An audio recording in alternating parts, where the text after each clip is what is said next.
मिलाज़्मा जिसे हम झाइयाँ भी कहते हैं। मिलाज़्मा जो होता है बेसिकली हमारे स्किन के अंदर मेलानिन पिगमेंट्स होते हैं जो कि हमारी स्किन को एक कलर देते हैं। जो ब्राउनिश कलर हमारी स्किन का होता है वो मेलानिन पिगमेंट की वजह से होता है। जब ये मेलानिन पिगमेंट्स इंक्रीज़ होते हैं या उनका प्रोडक्शन इंक्रीज़ हो जाता है तो हमें झाइयाँ दिखती हैं या हमारा स्किन डार्क कलर का दिखने लगता है। जब ये किसी पर्टिकुलर एरिया में, सिर्फ एक पर्टिकुलर एरिया में इंक्रीज़ होते हैं तो ये झाइयों के फॉर्म में दिखते हैं, और जब ये ओवरऑल इंक्रीज़ होते हैं तो हमारा जो रंग है वो डल हो जाता है। तो जो झाइयाँ होती हैं ये मोस्टली फीमेल्स में दिखते हैं, यानी एक तरह से देखा जाए तो 90% जो होता है ये फीमेल्स में दिखते हैं और 10% जो है मेल्स में दिखते हैं। अब आते हैं हम कॉजेज़ के बारे में। मिलाज़्मा का एज सच कोई कॉज नहीं है या कोई पता नहीं है कि किसकी वजह से होता है, बट कुछ ऐसी चीज़ें हैं जिनके से इनको रिलेट किया गया है, जैसे कि हेरिडिटरी। अगर आपकी फैमिली में किसी को है तो ये आपको भी हो सकता है।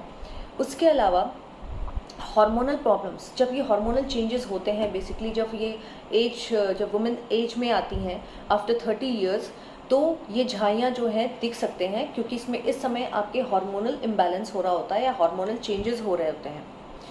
सेकेंडली, प्रेगनेंसी के दौरान भी दिखने को मिलता है, जिसमें कि आपको फोरहेड के या फिर अराउंड द लिप्स, ये सारी चीज़ों में आपको मिलाज़्मा दिख सकता है। कुछ कॉस्मेटिक प्रोडक्ट्स भी होते हैं जो आपकी स्किन को सूट नहीं करते, वो भी मिलाज़्मा कॉज कर सकते हैं, एंड मेडिकेशंस हैं जो मिलाज़्मा कॉज करते हैं। उसके साथ साथ जो है बहुत एग्जैक्टली तो नहीं, लेकिन हाँ कुछ डिजीज़ भी हैं, जैसे कि आपका डायबिटीज़ है या आपके थायराइड प्रॉब्लम है, ये सारी चीज़ें भी मिलाज़्मा को इंक्रीज़ करती हैं। तो मिलाज़्मा अगर हो जाए तो हमें क्या क्या प्रिकॉशंस लेने चाहिए। मिलाज़्मा जो होते हैं दो तरीके के होते हैं। एक होता है जो सुपरफिशियली होता है, जिसे हम एपिडर्मल मिलाज़्मा कहते हैं। ये हमारी स्किन की सुपरफिशियल लेयर में होता है, जिसको हम ईजिली ट्रीट कर सकते हैं। पर कुछ मिलाज़्मा ऐसे होते हैं जो डर्मल हो जाते हैं। जो डर्मल यानी कि बहुत लंबे समय से अगर आपको है मिलाज़्मा और आपने कोई ट्रीटमेंट नहीं लिया है तो इसे डर्मल मिलाज़्मा होता है, जो कि हमारी स्किन के अंदर की सतह तक पे चले जाते हैं। तो ये डेप्थ इनकी इंक्रीज़ हो जाती है। इसका ट्रीटमेंट हम ये नहीं कह सकते कि ये कम्प्लीटली रिमूव हो जाते हैं और क्योरेबल हैं और दोबारा नहीं होंगे, ऐसा नहीं होता है। इसमें जो है आपको आपके डर्मेटोलॉजी जो भी इंस्ट्रक्शंस देता है, अगर आप उसको कंटिन्यूअसली फॉलो करते हैं, रेगुलर फॉलो करते हैं, तो ये काफ़ी हद तक डल हो जाते हैं और ना के बराबर दिखते हैं। सबसे पहले तो आपको कोई भी अपने से सेल्फ मेडिकेशंस नहीं लेने हैं बिना डॉक्टर की राय के। उसके अलावा आपको सन एक्सपोजर अगर ज़्यादा है तो आपको अपने आप को उसके लिए बचाना है, सन प्रोटेक्शन के लिए लेना है, सनस्क्रीन्स लगाने हैं, साथ ही साथ अपने चेहरे को अगर आप सन में निकल रहे हैं तो ढक के निकलना है।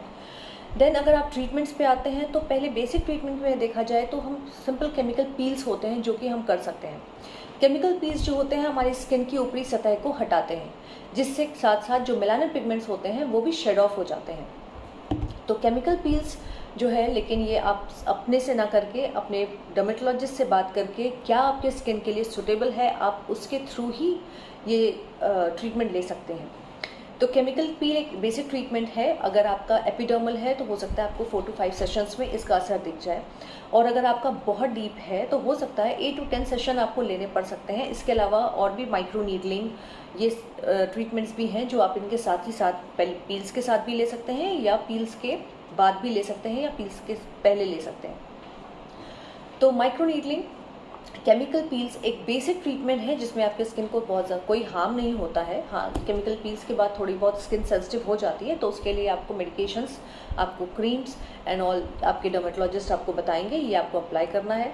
पर अगर आपने ये सारे इंस्ट्रक्शंस को रेगुलरली और अच्छे से फॉलो किया तो आपका ये मेलाज़्मा काफ़ी हद तक कम हो सकता है, और ये वापस आएगा भी नहीं अगर आप इसको बराबर फॉलो करते रहेंगे तो।